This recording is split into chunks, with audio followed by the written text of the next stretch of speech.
That was a crazy fist bump. That's the fun thing about, you know, having Glory around. He's a very animated player.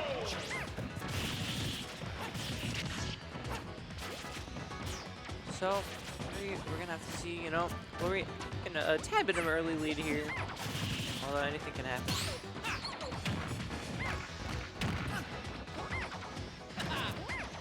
Because from what I've seen of Nicon thus far, this is my first time, like, you know, commentating them. Seems like a player that, like, if you give him an inch, he'll take a mile.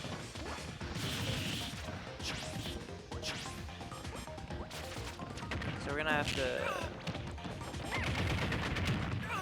because I want to relate to that first set more, but I don't know how it went. I just know Nicon won. So I don't know if it was like a 3-0, but it was close though. But like actually, or if Nicon just kind of like bullied Glory for 10 minutes straight.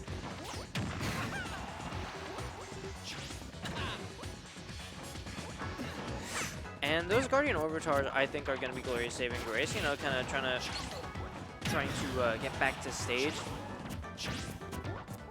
Because Pit, at times, can have a pretty linear recovery.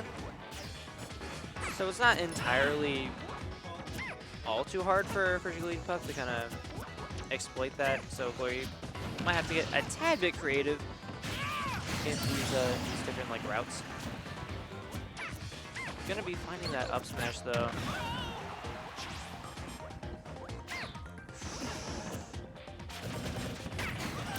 Yeah, I'm gonna be dying to that nair there. I knew Nicon was looking for something.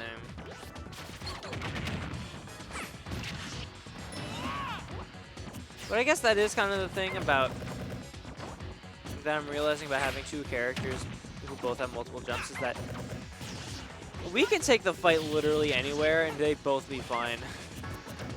There is no part of the stage that does not count as like engaging in neutral. You can be off stage, you can be on stage, you can be like 2 inches away from the top blast zone. Okay, maybe not that extreme, but you know what I'm trying to say. Like, literally, right then and there, we can throw hands off stage. Because both these characters just have the resources to do that.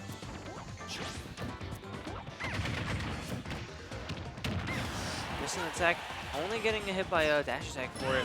So we are going to be living, you know. Glory, not able to get the forward air out in time. Going to be catching one of his own. We are down to last stock on Glory's side. It is kind of wild how much Jigglypuff players are able to get out of that jab, because it feels like such a nothing jab. Like they needed to put a jab on Jigglypuff, so they're just like, yeah, sure, have her punch twice. Like, you know, I don't know, if you have like a LinkedIn profile or whatever, it's just like, I gotta make a profile picture that's decent, so you just turn on your camera, you hit them with one of those, I have to make a profile picture smiles. That's what that jab feels like, but for jab. As opposed to that backer, which had a lot of effort put into it, clearly. Dude, every time you get hit by that backer, it sounds like you're getting hit by like a sack of rocks. Just douche, you know? So yeah, that's going to be game 1 going to Nicon. Sounds like we're going to an Animal Crossing stage of some kind. Which I guess I can kind of sort of understand as a pick from Glory here. Because if this is Hound, honestly, I feel like we get it. But if we're going on Town, then Dark Pit might be the better option here, because I know the ceilings are kind of high. So you might want to go with that more horizontal sending. Side B. Oh, okay, but it's Smashville. So, you know, I bring this up every time we go. I see these players go to Smashville, but player like Glory I feel like he can definitely make some really good use of that center stage, you know, kind of make this sort of impenetrable wall of air. So if he can control the center stage well enough, which I don't know if that's entirely the priority, but I do see it as a potential advantage here. And things could go a bit better than that game one. Covering a tad bit below the ledge there, not gonna get by that down smash. Very good discipline on Glory's side.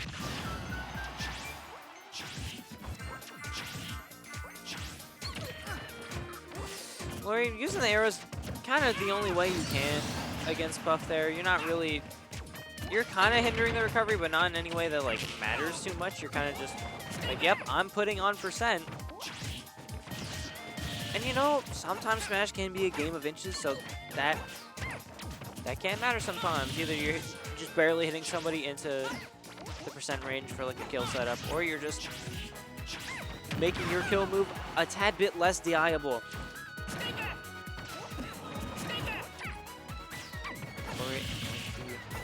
Taking an early lead here in this game number 2. Nicon not too close from taking the stock. Glory really using these Guardian Overtars, getting his money's worth. I feel like Palutena gave me these. I'm using them.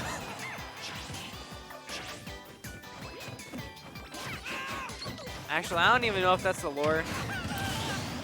I just assume that like everything Pit has in his entire arsenal is just give him to Palutena. But like for all I know, he found them on the ground somewhere. Like, oh, cool, shields.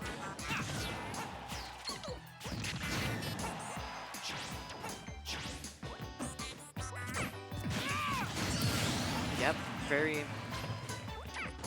That side B is an enigma to me, because sometimes it feels like the safest move in the world, and other times it gets punished by up smash. I'll have to look at the frame data for that. Or not the frame data, but the shield stun? That's what that is.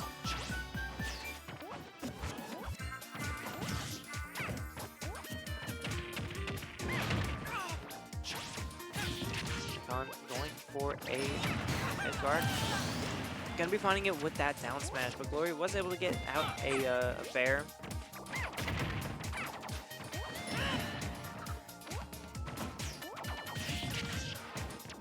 And that's kind of the thing, is that like in a lot of matchups we see like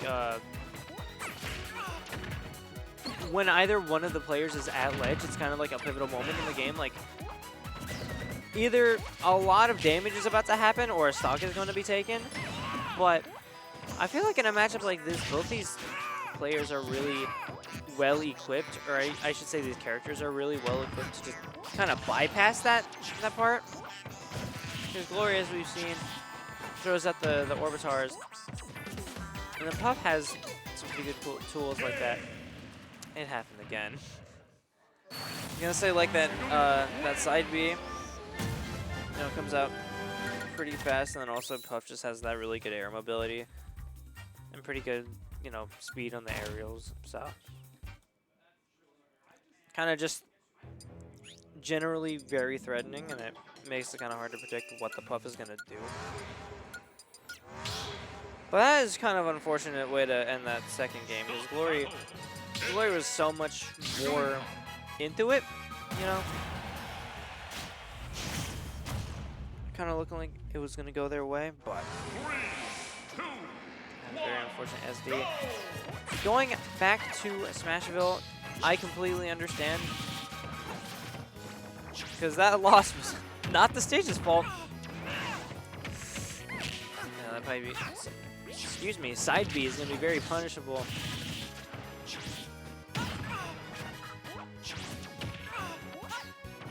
I suppose one thing I hadn't really considered is that, oh wow, we are going to be catching that roll from ledge.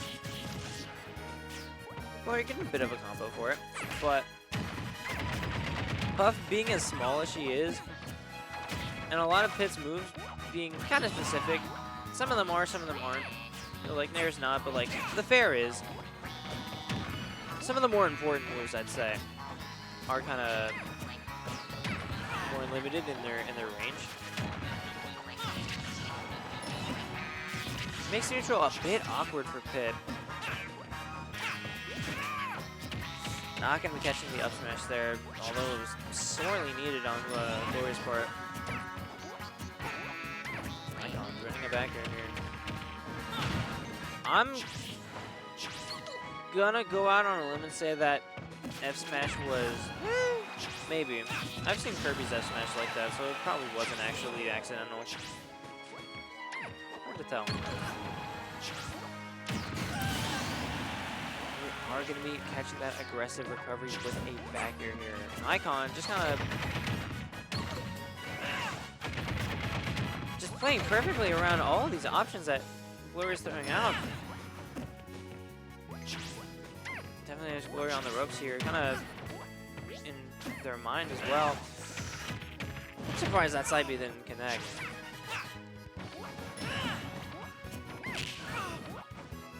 Glory getting sent right back off stage. Nicon not letting up this pressure.